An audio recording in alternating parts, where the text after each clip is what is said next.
Good afternoon. कल के video में मैंने आपको डिजिटल पेमेंट के बारे में बताया होगा, आपको आई होप समझ में आया होगा। नहीं अगर आया है तो आज मैं थोड़ा सा आपको और डीप में एक बार और इस चीज़ को रिवाइज करवाऊंगी। डिजिटल पेमेंट को हम ई पेमेंट के नाम से भी जानते हैं। सभी को पता है ई पेमेंट क्या होता है ना। और डिजिटल पेमेंट क्या होता है, डिजिटल पेमेंट का यूज़ क्या है। Credit card, debit card, Bhim, ATM, ये सारे डिजिटल पेमेंट्स होते हैं। मोबाइल बटुआ, है ना, ये सब क्या होते हैं हमारे डिजिटल पेमेंट। इसी में एक और आता है हमारे साथ में ई पेमेंट। ई पेमेंट क्या है, इसका थोड़े से बार इसकी बारे में मैं आपको थोड़ा सा बताऊंगी। बच्चों, जब ई पेमेंट करते हैं इसको हम इलेक्ट्रॉनिक भुगतान भी कहते हैं। इलेक्ट्रॉनिक पेमेंट भी इसको हम कह सकते हैं। ई पेमेंट का फुल फॉर्म जो आता है वो बोला जाता है इलेक्ट्रॉनिक भुगतान, जिसका अर्थ होता है इलेक्ट्रॉनिक भुगतान के ज़रिए इलेक्ट्रॉनिक के ज़रिए अपनी भुगतान करना, है ना, किसी भी चीज़ का पेमेंट करना। आज की अगर लैंग्वेज में हम कहें इसको, अगर अपनी लैंग्वेज में जो हम पढ़ रहे हैं, डिजिटल पेमेंट कह सकते हैं, ऑनलाइन पेमेंट भी इसको हम कह सकते हैं। आज मैं इसके बारे में थोड़ा सा आपको बताऊंगी। ई पेमेंट का मतलब होता है नगद या बैंक चेक का उपयोग किए बिना लेन देन या वस्तुओं सेवाओं के लिए इलेक्ट्रॉनिक या इंटरनेट के माध्यम से भुगतान करने की प्रक्रिया, है ना। इंटरनेट से हम करते हैं, किसी भी चीज़ को हम देते हैं, पैसे देते हैं, किसी से कुछ सामान लिया। अभी सपोज़ स्कूल में भी हमें फ़ीस भरनी है तो इसके लिए भी हम ऑनलाइन पेमेंट ही करना ज़्यादा बेस्ट समझते हैं। अगर स्कूल नहीं आ पाते हैं या किसी के पेरेंट्स बाहर रहते हैं तो वो ऑनलाइन पेमेंट करके भी फ़ीस भर सकते हैं। इंटरनेट के माध्यम से भी हम भुगतान की प्रक्रिया को कर सकते हैं। इसे हम ई पेमेंट या इलेक्ट्रॉनिक पेमेंट कहते हैं। साधारण भाषा में ऑनलाइन पेमेंट सिस्टम भी इसको हम कह सकते हैं। एक इलेक्ट्रॉनिक पेमेंट सिस्टम कैसे करते हैं और इसमें कंपोनेंट्स क्या क्या होते हैं, थोड़ा सा मैं आपको इस बारे में बताऊंगी। आज मैंने आपको इसमें कुछ छोटी छोटी सी जो कल हमने पढ़ा था उनकी डेफिनेशंस भी दी हुई है। और उसके बाद में इंटरनेट बैंकिंग अपना जो रह गया था, ATM, VPN, mobile wallet, internet banking, M banking मतलब मोबाइल बैंकिंग, ठीक है, SMS banking, short message service banking, ये मैं आज आपको थोड़ा सा और इसको बताऊंगी। इलेक्ट्रॉनिक पेमेंट कंपोनेंट्स क्या होते हैं, इलेक्ट्रॉनिक पेमेंट सिस्टम में क्या कार्य करने वाले घटक मुख्य रूप से इस प्रकार होते हैं। खरीदारी करना, कल वीडियो दिया गया था उसके अंदर डिजिटल पेमेंट के बारे में थोड़ी हिस्ट्री, कैसे ये कार्ड बना और कहाँ पे इसका किस बैंक के द्वारा इसको फर्स्ट प्रायोरिटी दी गई, इसके बारे में आपको बताया था, है ना। अब हम पढ़ रहे हैं electronic payment components. Electronic payment system के कार्य करने वाले कंपोनेंट्स मुख्य रूप से इस प्रकार हैं। बायर मतलब क्रेता, खरीदार, एक उपभोक्ता जो ऑनलाइन सामान व सेवाएं खरीदता है और अपने डेबिट या क्रेडिट से भुगतान करता है, ठीक है। कल पढ़ा था डेबिट कार्ड और क्रेडिट कार्ड, वह online payment, digital payment, electronic payment, ये सब बेटा एक ही मीनिंग होते हैं इनके। उस कार्ड किस तरह का होता है ये आपको बताया था। कार्ड एक प्लास्टिक का होता है ना, उसमें स्मार्ट कार्ड में चिप लगी होती है और इसके जो नंबर होते हैं वो इम्बोज होते हैं, मतलब थोड़े उभरे हुए से होते हैं। अपन किसी भी आपने इम्बोज पेंटिंग या इम्बोज वर्ड या इम्बोज लेटर आपने कभी वर्ड में देखा होगा, इसके अंदर इम्बोज मतलब थोड़ा उभरा हुआ लेटर्स होते हैं। इसके बाद आता है सेलर या व्यापारी। इसमें कोई अगर सामान बेचता है या व्यापारी व्यवसाय करता है जो भुगतान का सामान व सेवाएं बेचता है, इसे इलेक्ट्रॉनिक के माध्यम से पैसे लेता है है ना। जब हम किसी शॉप पे जाते हैं और हम लोग वो हमें से कहता है कि पेटीएम कर दीजिए या आप ऑनलाइन पेमेंट कर दीजिए, तो वो हमारा सेलर होता है, किसी भी सामान को बेच कर पैसे लेने वाला। फिर होता है पेमेंट गेटवे। पेमेंट गेटवे वह तरीका है जिसके माध्यम से एक विक्रेता या व्यापारी उपभोक्ताकर्ता को सामान, बेचे जाने वाले सामान व सेवाओं के बदले भुगतान लेता है, जैसे UPI number, UPI, Bhim, credit card, debit card आदि से। इसके बाद बैंक की हम बात करते हैं। Wire bank.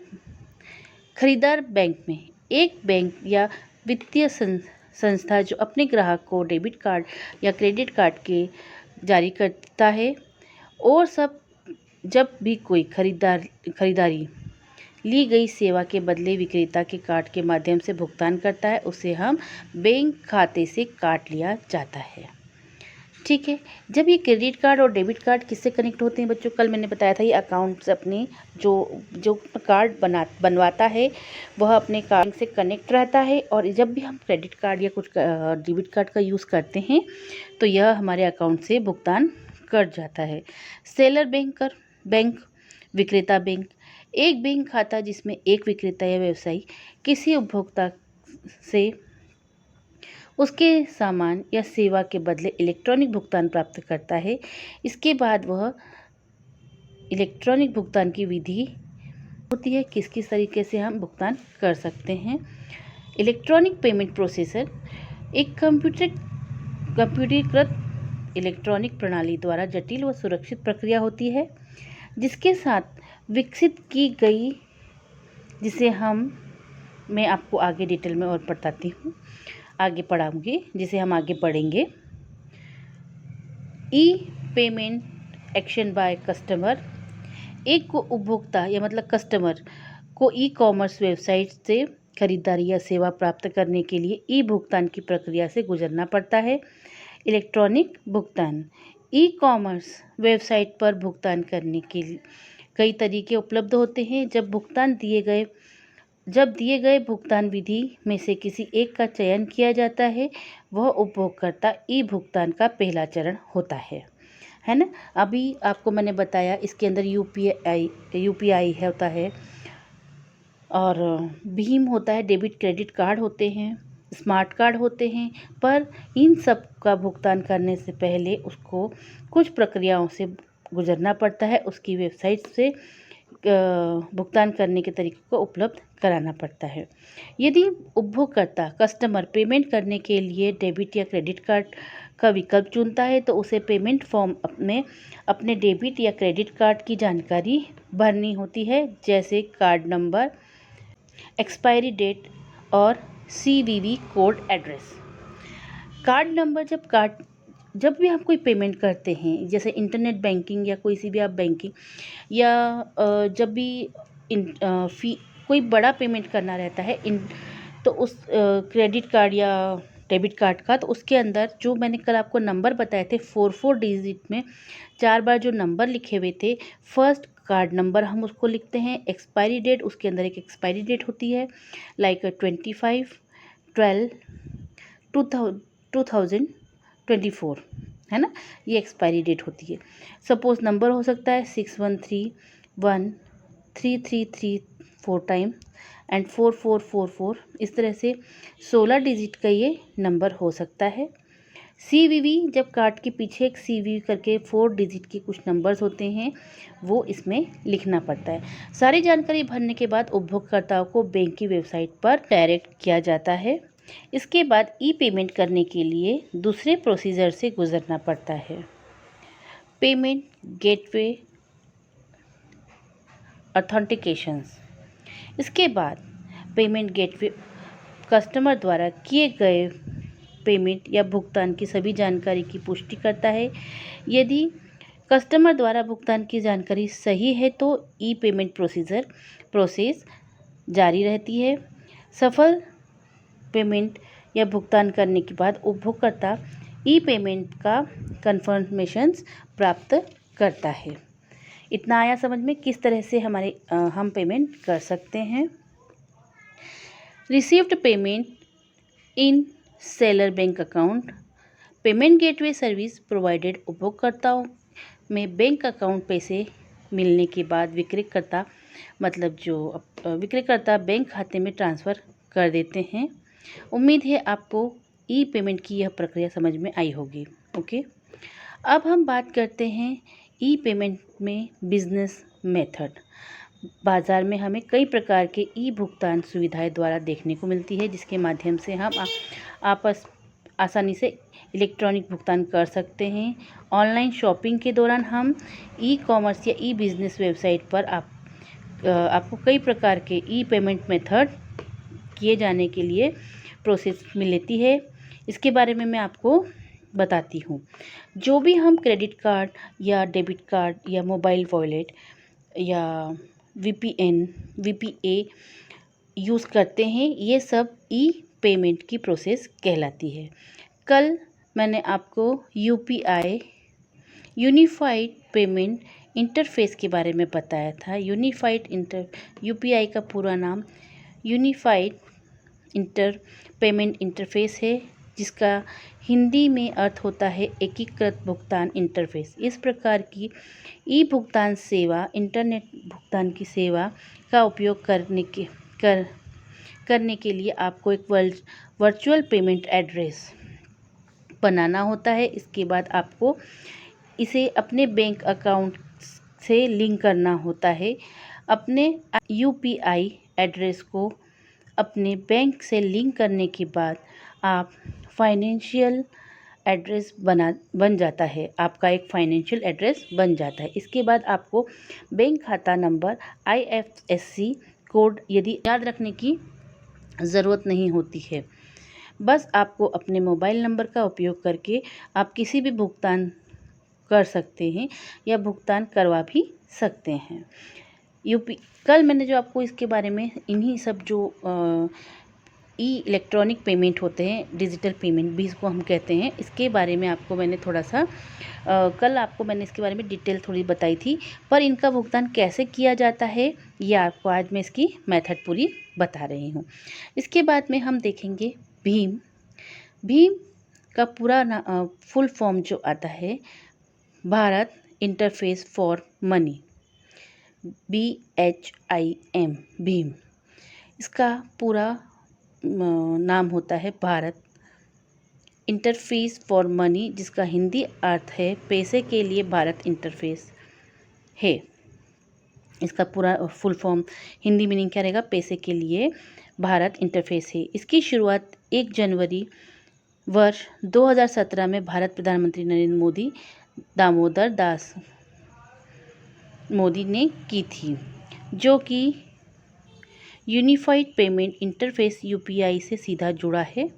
जैसा मैंने आपको कल बताया था कि यूपीआई और भीम करीब करीब सेम होता है।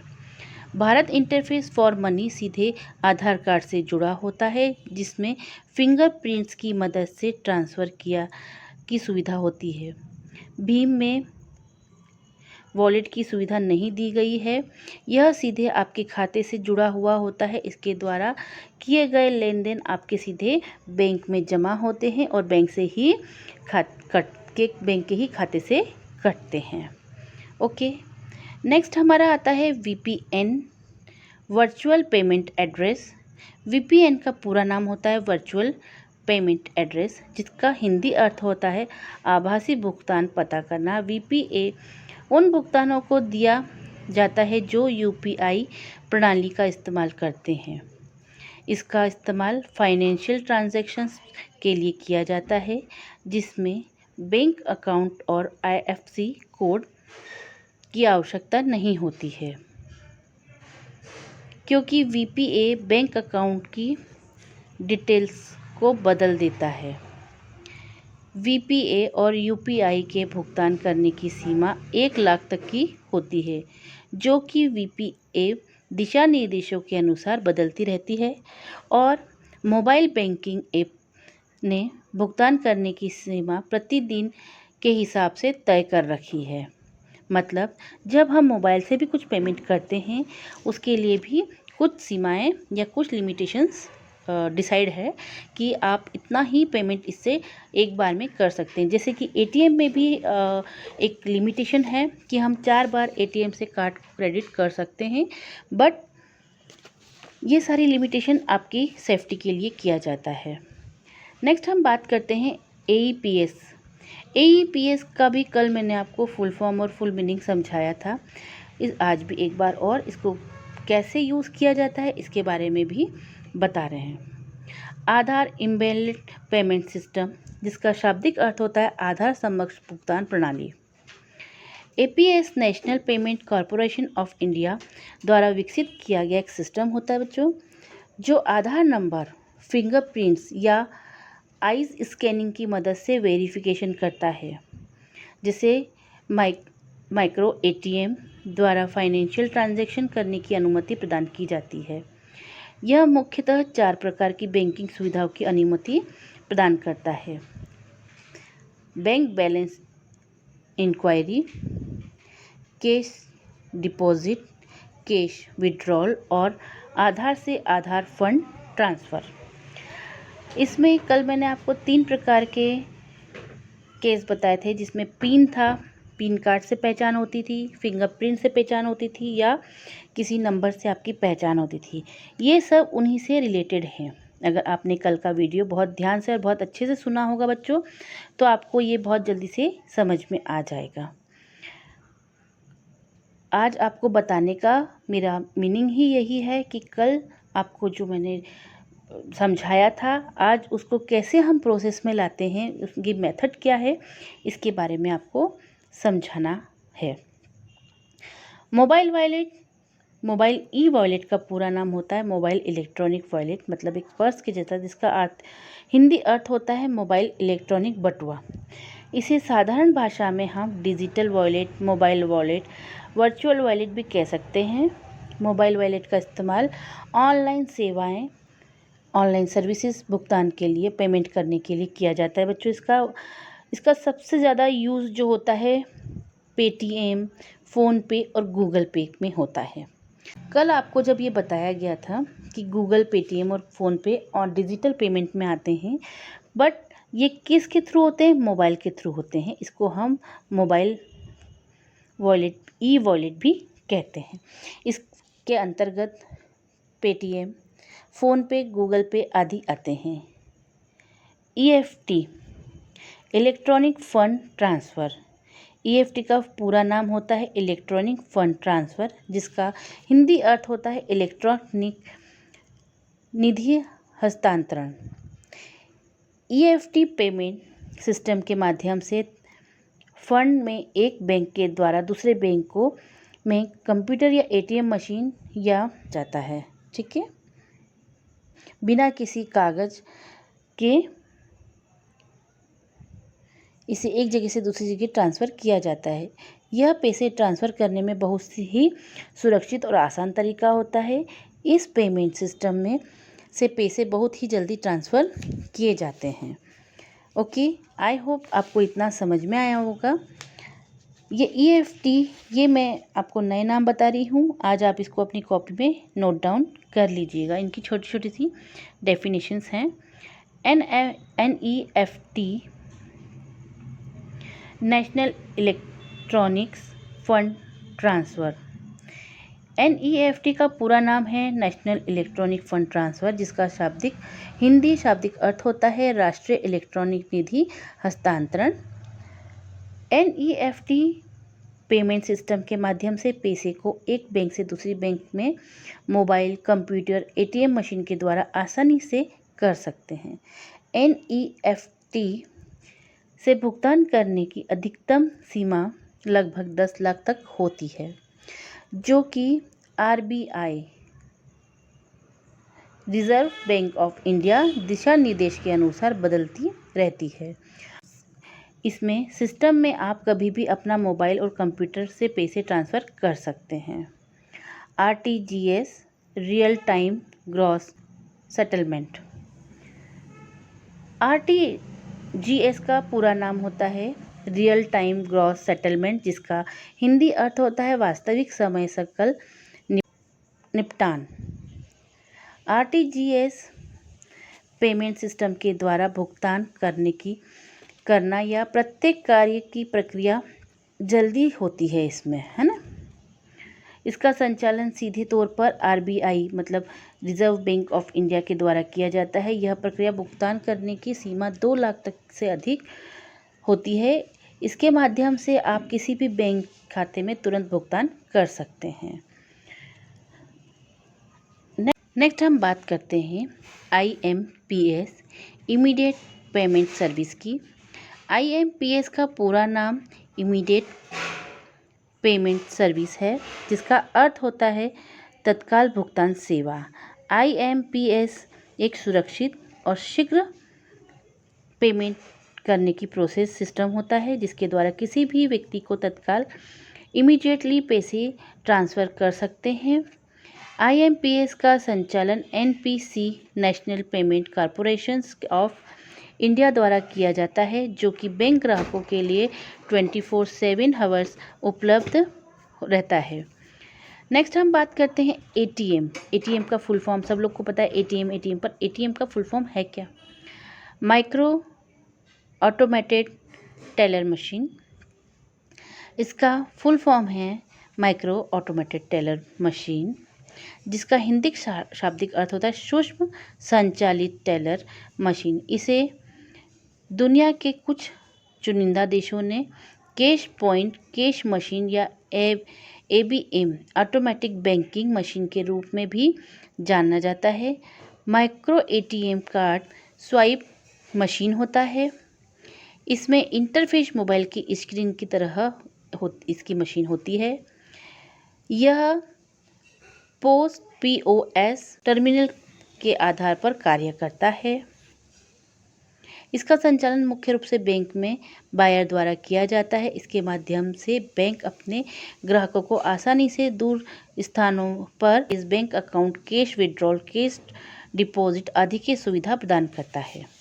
इंटरनेट बैंकिंग IB का फुल फॉर्म हम कह सकते हैं इंटरनेट बैंकिंग। इंटरनेट बैंकिंग को हम नेट बैंकिंग या ऑनलाइन बैंकिंग भी कहते हैं।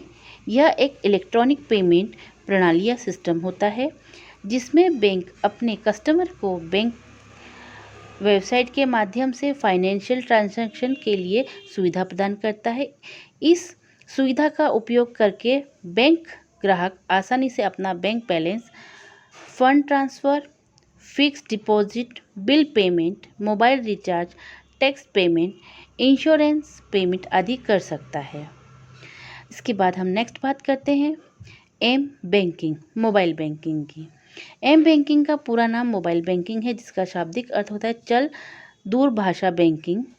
मोबाइल बैंकिंग एक बैंक या अन्य वित्तीय संस्थान द्वारा अपने ग्राहक को दी जानकारी वाली सेवा होती है, जो एक ग्राहक को अपने स्मार्टफोन या टैबलेट की मदद से दूर स्थान पर, मतलब कहीं आप एक सिटी से किसी भी सिटी में चले जाओ, आपकी बैंक में अगर ATM कार्ड बना है, आप वहाँ से भी आप उसका यूज़ कर सकते हैं। सुरक्षित तरीके से अपने वित्तीय लेन देन, मतलब जो आपका बिजनेस का लेन देन होता है, उसको संचालन करने की अनुमति देता है। SMS banking short message service banking. SMS banking का पूरा नाम होता है शॉर्ट मैसेज सर्विस बैंकिंग, जिसका अर्थ होता है लघु संदेश सेवा banking. SMS banking mobile banking के रूप होता है। यह बैंकों और अन्य वित्तीय संस्थाओं द्वारा अपने ग्राहकों को दी जाने वाली सुविधाएं हैं। इसके माध्यम से बैंक व अन्य वित्तीय सेवाएं अपने ग्राहक द्वारा वित्तीय लेन देन संबंधी अलर्ट मैसेज या नोटिफिकेशन भेजती है। ये मैंने क्रेडिट कार्ड और डेबिट कार्ड, ये मैंने आपको कल भी समझाया था, आज एक बार और मैं बता देती हूँ। डेबिट कार्ड को प्लास्टिक कार्ड भी कहा जाता है। बैंक या अन्य वित्तीय संस्थाओं द्वारा अपने ग्राहक को ATM से पैसे निकालने के लिए डेबिट कार्ड जारी किया जाता है, जिसके इस्तेमाल से बैंक ग्राहक बिना बैंक गए ही किसी भी दूर स्थिति में एटीएम मशीन से सरल सुरक्षित तरीके से पैसे को निकाल भी सकता है और जमा भी करा सकता है। क्रेडिट कार्ड दिखने में डेबिट कार्ड की तरह ही होता है, लेकिन क्रेडिट कार्ड का संबंध कैशलेस खरीदी शॉपिंग से होता है। बैंकों द्वारा अपने ग्राहक को यह सुविधा प्रदान की जाती है, जिसमें बैंक ग्राहकों को कैशलेस शॉपिंग के लिए एक निश्चित अवधि के लिए लघु ऋण स्मॉल लोन देता है, जिसमें कैशलेस शॉपिंग की अधिकतम सीमा और ब्याज इंटरेस्ट की दर ऋण वापसी के दिन तक तय की जाती है। तो ये मैंने आपको कुछ मेथड्स बताई। इसके बाद इसके हम जो इंटरनेट बैंकिंग है, डिजिटल बैंकिंग है, इसके हम कुछ एडवांटेजेस हैं वो मैं आपको पेपरलेस वर्क। इलेक्ट्रॉनिक भुगतान के लिए किसी भी प्रकार के पेपर की ज़रूरत नहीं होती है, क्योंकि इसकी प्रक्रिया डिजिटल होती है।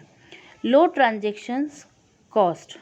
ऑनलाइन किए जा रहे सभी वित्तीय कार्य के कारण बैंक जाने पर होने वाली लेन देन, भुगतान, चेकबुक खर्च, विवरण व्यवस्था आदि बहुत ही कम हो गई है। Save the time. आप अपने घर से बैठे किसी भी व्यक्ति को ई पेमेंट कर सकते हैं। कई घंटों की बैंक की लाइन से आप बच सकते हैं और घर बैठे ही आप किसी भी बिल का भुगतान कर सकते हैं। Multiple option for payment. Electronic भुगतान के द्वारा वित्तीय लेन देन करने के लिए आपके पास कुछ विकल्प मौजूद होते हैं, जैसे नेट बैंकिंग, यूपीआई, भीम, आईएमपीएम वॉलेट आदि। Low risk and loss. Electronic लेन देन में आपको कैश आपके पास रखने की ज़रूरत नहीं होती है, जिसकी वजह से आपको चोरी का कोई खतरा नहीं होता है। इसकी वजह से पैसे को संभालने का रिस्क भी नहीं रहता है। 24/7 आवर्स पेमेंट सर्विस। ई पेमेंट की सुविधा आपको 24/7 मिलती है, मतलब 24 घंटे 7 दिन, जबकि बैंक की सुविधा दिन में 8 घंटे और सप्ताह में 6 दिन की होती है। ईजी टू पे स्मॉल पेमेंट। इलेक्ट्रॉनिक पेमेंट सुविधा में आप छोटे छोटे पेमेंट यूपीआई, भीम, गूगल पे आदि के माध्यम से आसानी से कर सकते हैं। इसकी वजह से खुले पैसे की समस्या भी खत्म हो गई है। इलेक्ट्रॉनिक भुगतान की वजह से व्यवसाय दिन पर दिन बढ़ता जा रहा है। इसकी सबसे बड़ी वजह है एक व्यापारी अपना सामान दूसरी को बेचता है और भुगतान प्राप्त करता है। कंज्यूमर दुनिया में के किसी भी कोने पर बैठकर सामान को मंगवा सकता है और वहीं से दुनिया के किसी भी कोने से उसको पेमेंट कर सकता है। वीडियो में मैं आपको कुछ छोटी छोटी डेफिनेशंस मैंने इसमें लिखी है, वो आपको अपनी कॉपी में नोट डाउन करना है, वो मैं आपको दूंगी। आई होप आपको ये डिजिटल पेमेंट अच्छे से समझ में आया होगा।